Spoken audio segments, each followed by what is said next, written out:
नमस्कार, मैं हूं आपके साथ अली मतर। अपना बुलेटिन की शुरुआत करते हैं इस वक्त एक बड़ी खबर से। हजारीबाग में आइसक्रीम फैक्ट्री से गैस के रिसाव होने के बाद वहां लोगों में अफरा तफरी मच गई है। कई लोगों को सांस लेने में तकलीफ हो रही है। करीब 2 दर्जन लोगों को सांस लेने में शिकायत के बाद हजारीबाग मेडिकल अस्पताल में भर्ती कराया गया है। वहीं इस घटना में एक महिला की मौत की भी खबर आ रही है। घटना बड़ी बाजार थाना क्षेत्र के मल्ला टोली की है। गैस रिसाव की घटना से मची अफरा तफरी के बाद जिला प्रशासन भी काफी मुस्तैद नजर आ रहा है। एक तरफ जहां जिले के उपायुक्त ने खुद घटनास्थल पर जाकर घटना का जायजा लिया, वहीं इलाजरत लोगों का हाल भी जाना। इधर पुलिस प्रशासन के सदर डीएसपी और सदर थाना प्रभारी भी मौके पर मौजूद थे, जिन्हें भी अचानक से सांस लेने में दिक्कत आने लगी। उन्हें इलाज के लिए एक निजी अस्पताल में भर्ती कराया गया है। इतना ही नहीं, घटना के बाद मोहल्ले के लोगों को घरों से निकालकर स्थानीय स्टेडियम में रखा गया है। बताया यह जा रहा है कि घनी आबादी वाले इलाके में आइसक्रीम फैक्ट्री चल रही थी। अभी हमें पता चला है, पूरी टीम को एक्टिवेट कर दिया है, पोल्यूशन कंट्रोल वालों को बुला लिया है। हर जगह जहाँ जहाँ पे गैस का रिसाव का है, हम लोग खुद पर्सनली घूम लिए हैं और वहाँ पे अपनी फोर्स का और मजिस्ट्रेट का डिप्यूटेशन हम लोग अभी कर देंगे ताकि लोग उस एरिया में ना जाएं। अगली खबर का रुख करते हैं। सियासत के लिहाज से बिहार में आज दिन भर हलचल रहेगा। आपको बता दें कि राज्यसभा चुनाव के लिए एनडीए के तीनों प्रत्याशी आज अपना नामांकन दाखिल करेंगे। जेडीयू के उम्मीदवार हरिवंश जी और रामनाथ ठाकुर आज सुबह 11 बजे राज्यसभा के लिए नामांकन का पर्चा भरेंगे। वहीं बीजेपी के राज्यसभा प्रत्याशी विवेक ठाकुर भी आज नामांकन का पर्चा दाखिल करेंगे। इससे पहले गुरुवार को जब विवेक ठाकुर पटना पहुंचे तो पटना एयरपोर्ट पर उनका भव्य स्वागत किया गया। आज नामांकन के वक्त भी बड़ी संख्या में उनके समर्थक वहां मौजूद रहेंगे। तो आपको बता दें कि 63 साल के हरिवंश पेशे से पत्रकार रहे हैं। बलिया के सिताब दियारा के रहने वाले हरिवंश ने बीएचयू से स्नातक करने के बाद पत्रकारिता की पढ़ाई की। पत्रकारिता के साथ साथ हरिवंश का झुकाव शुरू से ही राजनीति की तरफ रहा है। चंद्रशेखर जब प्रधानमंत्री बने थे तो हरिवंश जी को अतिरिक्त सूचना सलाहकार बना दिया गया। हरिवंश की राजनीति में औपचारिक एंट्री तब हुई जब 2014 में जेडीयू ने उन्हें राज्यसभा भेजा और उसके बाद उन्हें राज्यसभा का उप सभापति चुन लिया गया। और वहीं अगर बात हम विवेक ठाकुर की करें तो विवेक ठाकुर मौजूदा सांसद डॉक्टर सीपी ठाकुर के बेटे हैं।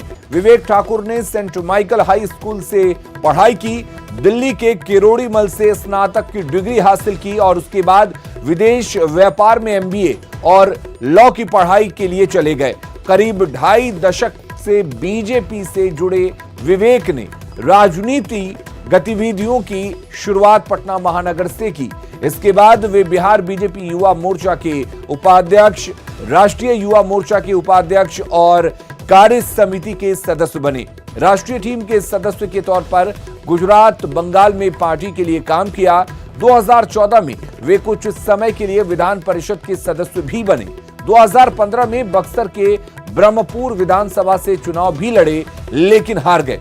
बाद में राज्यसभा की 5 सीटों के लिए चुनाव होने हैं। विधानसभा में सदस्यों की संख्या के आधार पर 3 सीटों पर एनडीए की जीत तय है। और अब बात कर लेते हैं रामनाथ ठाकुर की। तो 70 साल के रामनाथ ठाकुर अति पिछड़ा वर्ग से आते हैं और बिहार के पूर्व मुख्यमंत्री कर्पूरी ठाकुर के बेटे हैं। फिलहाल जेडीयू से राज्यसभा सांसद हैं और नीतीश सरकार में सूचना और जनसंपर्क मंत्रालय की जिम्मेदारी भी संभाल चुके हैं।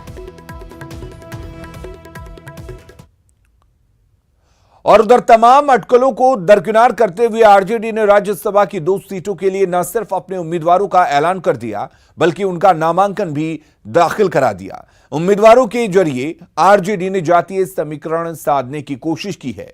एक उम्मीदवार सवर्ण है तो दूसरा पिछड़े वर्ग का। राज्यसभा चुनाव की जंग से पहले आरजेडी ने महागठबंधन की सहयोगी पार्टियों को बड़ा संदेश दिया है।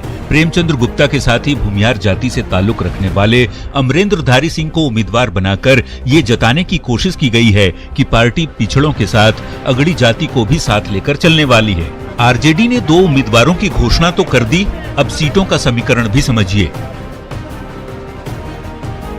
दरअसल बिहार विधानसभा में आरजेडी के 79 विधायक हैं। राज्यसभा की एक सीट पर जीत के लिए 41 विधायकों का वोट जरूरी है, जबकि दूसरी सीट पर जीत के लिए पार्टी को 3 विधायकों की जरूरत पड़ेगी, क्योंकि आरजेडी के पास 38 विधायक रह जाएंगे और इस तरह 3 विधायकों का साथ जरूरी होगा। सवाल है कि आरजेडी की रणनीति से कांग्रेस खफा है, ऐसे में दूसरी सीट के लिए 3 विधायकों का जुगाड़ बेहद अहम होगा, क्योंकि आरजेडी ने कांग्रेस की एक सीट की मांग को ठुकरा दिया। सहयोगियों की प्रेशर पॉलिटिक्स का असर नहीं पड़ने का संदेश भी दे दिया। कार्यकर्ता की जगह कारोबारी को आरजेडी ने मौका दिया और विधानसभा चुनाव में एमवाई समीकरण के साथ सवर्णों को जोड़ने के संकेत भी दिए।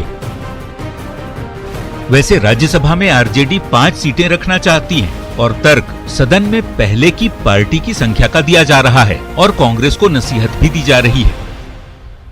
वैसे भी मैंने बार बार कहा है कि हम 5 सदस्य थे, जेठमलानी साहब के निधन से हम 4 पे आ गए, अदर्स की कैटेगरी में आ गए।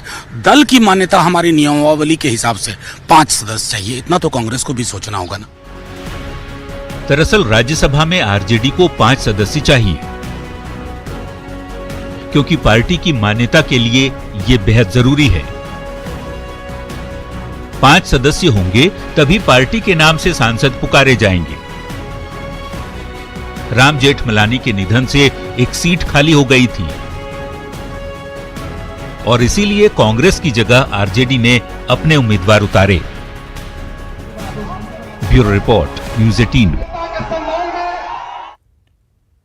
एक ऐसी पार्टी जिस पर भूरा बाल साफ करो का आरोप लगता था, आज वही पार्टी भूरा बाल को साधने में लगी है। लेकिन विरोधी अब भी कह रहे हैं कि जनता कुछ भूली नहीं।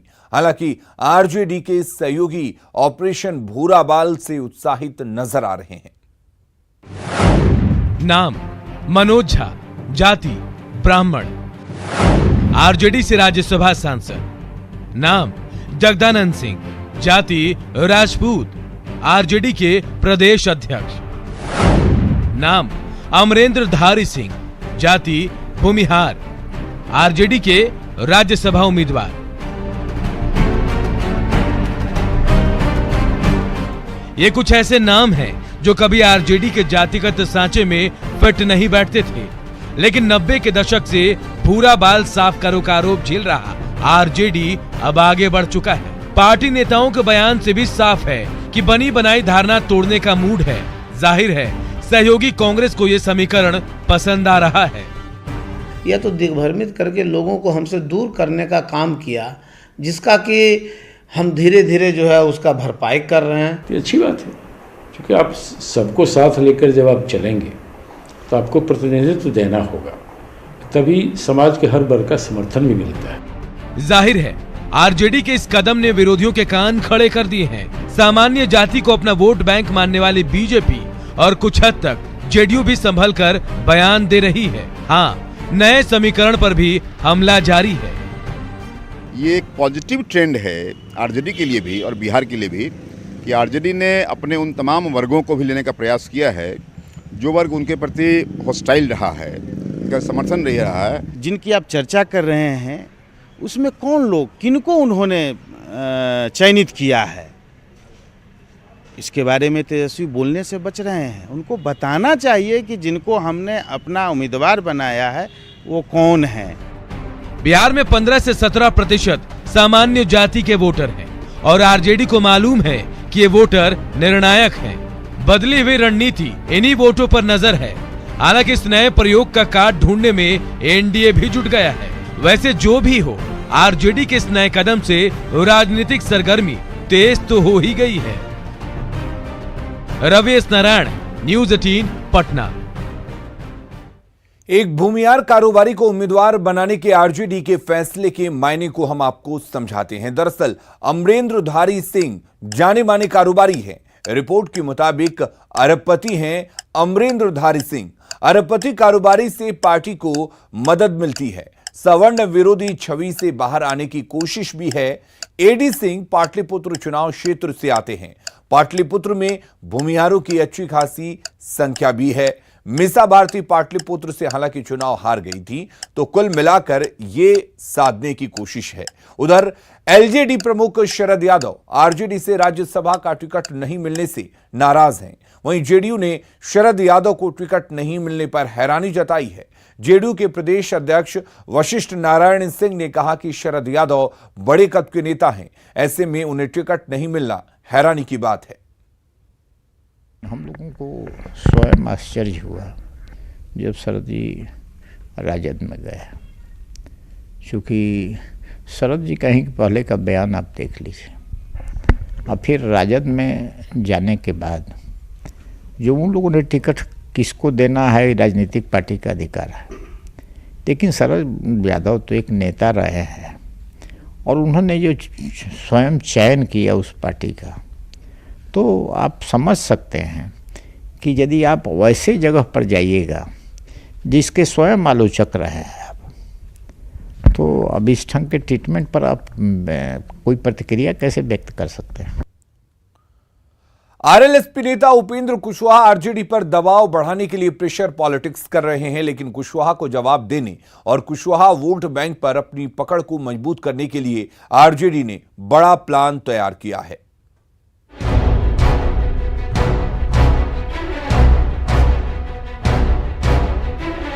राज्यसभा चुनाव में कांग्रेस की मांग ठुकराकर और दोनों सीटों पर अपना उम्मीदवार उतारकर आरजेडी ने कांग्रेस को झटका तो दे ही दिया है।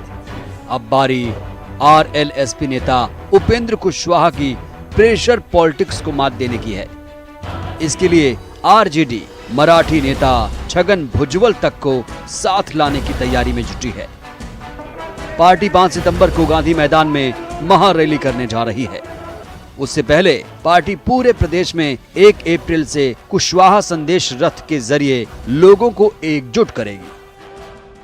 जितने समाज में संगठन चलाते हैं सभी स्टेट से आएंगे और समाज के जो भी कद्दावर नेता हैं जो 90% पर विचार करते हैं वो सब लोग पार्टिसिपेट करेंगे इस रैली में। अगर ऐसा होता है तो यह स्वागत योग्य कदम है और निश्चित रूप से महागठबंधन को आने वाले विधानसभा के चुनाव में इसका बेनिफिट जरूर मिलेगा। आरजेडी की राज्यसभा चुनाव की रणनीति से मात खाई कांग्रेस जैसी सहयोगी पार्टी भी आरजेडी के कुशवाहा प्रेम को पचा नहीं पा रही है, जबकि बीजेपी आरजेडी के कुशवाहा प्रेम को सीधे सीधे वोट बैंक से जोड़कर देख रही है। अगर छगन भुजबल को कोई लाते हैं तो हमें क्या परेशानी है? छगन भुजबल पहले भी पटना आते रहे हैं। महागठबंधन में जो लड़ाई है, जो इतने नेता हैं, वो सिर्फ उटाउल हो रहा है, कोई नीति और सिद्धांत नहीं है। हालांकि बिहार की सियासी हलचल पर नजर रखने वालों का कहना है कि इससे आरजेडी को फायदा होगा। यदि छगन भुजबल बिहार आते हैं तो ये कहीं न कहीं कुशवाहा समाज में एक बड़ा संदेश जाएगा कि वो किसके साथ हैं और किसके साथ नहीं हैं। आरजेडी का ये कुशवाहा प्रेम आने वाले दिनों में रंग लाता है, ये कहना फिलहाल मुश्किल है, लेकिन इससे महागठबंधन के अंदर खींचतान बढ़ेगी, इससे इनकार नहीं किया जा सकता है। न्यूज़ 18 के लिए पटना से संजय कुमार की रिपोर्ट। बिहार विधानसभा चुनाव के पहले दल बदल को लेकर बड़े बड़े दावे किए जा रहे हैं। दल बदल को लेकर सियासी दांव पेच शुरू हो गया है, लेकिन बिहार की सियासत के जानकारों की माने तो मई से ही इसकी शुरुआत हो पाएगी।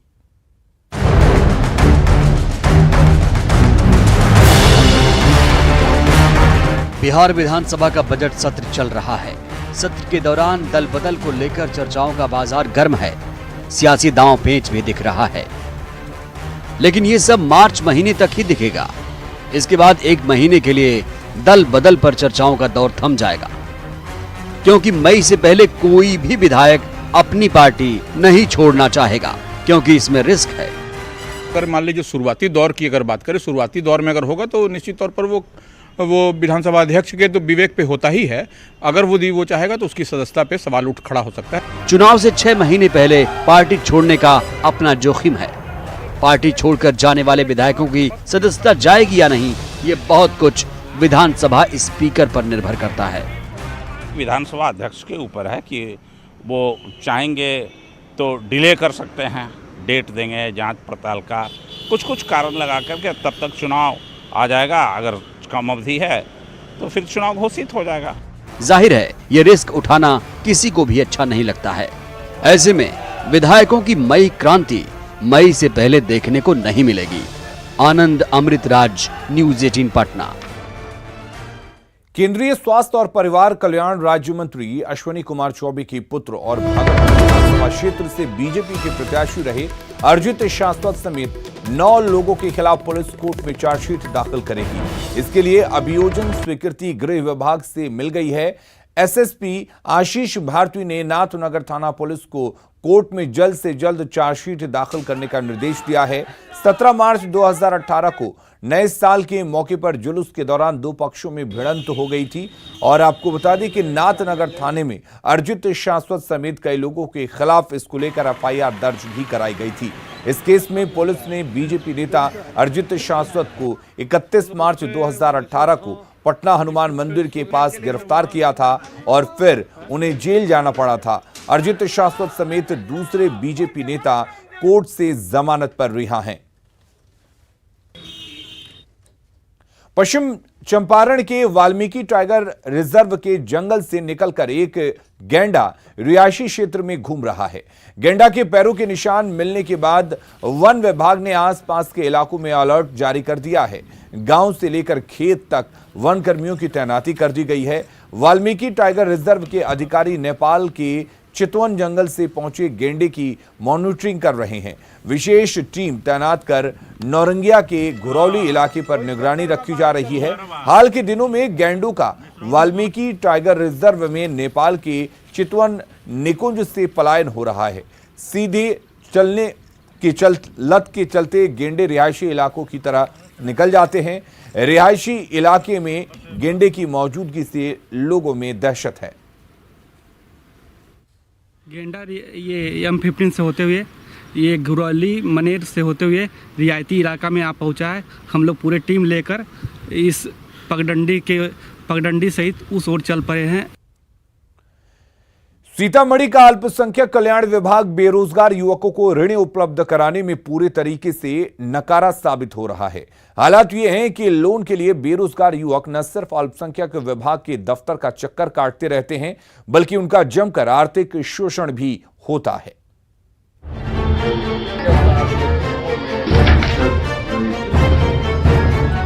अल्पसंख्यक समुदाय के लोगों की जिंदगी को बेहतर करने के लिए सरकार कई योजनाएं चला रही है, लेकिन क्या इनका फायदा अल्पसंख्यक समाज को मिलता है? इस सवाल का जवाब जानना हो तो बेतिया के अल्पसंख्यक कल्याण विभाग के दफ्तर चले आइए। आप पाएंगे कि विभाग ऋण के लिए बेरोजगार युवकों को सिर्फ दफ्तरों का चक्कर कटवा रहा है। 17-18 से चल रहा है। जब भी आते हैं तो कभी बोलते हैं ये डॉक्यूमेंट नहीं, वो डॉक्यूमेंट नहीं, लगातार है ना परेशान किया जा रहा है और अब तक मिला नहीं है। जो लोग हम लोग से पीछे किए हैं उन लोग को मिल गया है। मामला ऐसा समझ में आ रहा है कि जो लोग कमीशन दे रहे हैं उन लोग का काम हो रहा है। साल 2016-17 में विभाग में 2600 आवेदकों ने आवेदन दिया, लेकिन महज 81 बेरोजगार युवकों को ऋण की स्वीकृति मिली। साल 2017-18 में 1300 में से 170, तो साल 2018-19 में 1500 आवेदकों में महज 200 का चयन किया गया। हैरानी तो तब होती है जब ये पता चलता है कि मंजूरी के बाद इन्हें विभाग से लोन नहीं मिला। ऋण देने के एवज में उसको 10% का कमीशन चाहिए, तब देगा, नहीं तो नहीं देगा। इसलिए अब उस तरह के उस विभाग में भ्रष्टाचार जो है वो चरम सीमा पर है सर। मामले की हकीकत जानने जब न्यूज़ 18 की टीम सीतामढ़ी में स्थित अल्पसंख्यक विभाग के दफ्तर पहुंची तो प्रमंडलीय कार्यालय प्रभारी कैमरा देखकर भागने लगे। हालांकि सीतामढ़ी जिले के अल्पसंख्यक कल्याण पदाधिकारी का अपना ही तर्क था। तो क्या परेशानी क्या हो रही है? लोग कह रहे हैं कि बहुत 2-2 साल से नहीं हो रहा है, पट नहीं रहा है। आ रहे पदाधिकारी से आ रहे हैं, उनसे बात कर लीजिएगा। इसमें 13 का भुगतान हो चुका है। बाकी के बारे में कुछ जो है नए नियमावली के तहत जो है कागजात में कुछ प्रॉब्लम है, जिसका हम लोग यहाँ कार्यालय सूचना पट पर भी करवाए। सीतामढ़ी के अल्पसंख्यक विभाग की कार्यप्रणाली को देखकर आप आसानी से समझ सकते हैं कि बिहार में अल्पसंख्यकों के जिन अधिकारों की बात की जा रही है उसकी हकीकत क्या है। राकेश रंजन, न्यूज़ 18 सीतामढ़ी। न्यूज़ 18 बिहार झारखंड पर खबरों का सिलसिला लगातार जारी रहेगा, बने रहिए हमारे साथ।